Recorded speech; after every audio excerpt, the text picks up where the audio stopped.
लेके राइफल रंगदारी करेला, छुएला कमर मारा मारी करेला। अरे त का करी? लेके राइफल रंगदारी करेला, छुएला कमर मारा मारी करेला। बात बात पे उठा ले लगन के, हाँ गन के। सुन आज सारा लुटा दे हम धन के, जदी राख देबे मन के त जइबे राजा बन के। जदी राख देबे मन के त जइबे राजा बन के। का बुझाइल करे जा?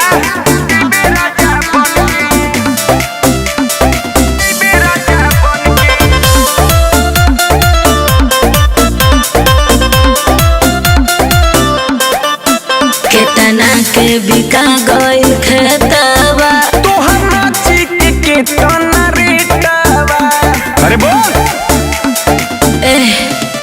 तू नादानी करेला, मनमानी करेला, झूठो मूठो के बाबू खानदानी बनेला। पूरा लूट ले हम तोहे बन ठान के, बन ठान के।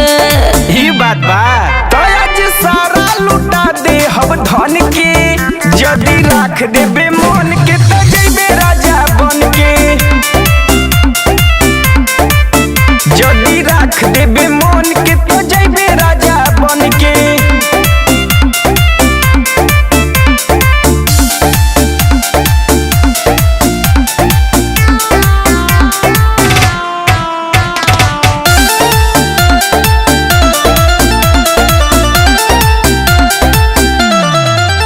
अजले लागल ना हमर कहे बोली, एह जा नोटे से भर जाई झोली। अरे का बुझले?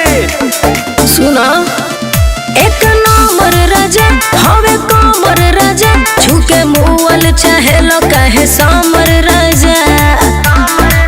इसके आनंद तोहर मन कहे छन के, हाँ छन के। तो आज सारा लुटा दे हम धन के, जदी राख देबे मन के त जइबे राजा बन के। जदी राख देबे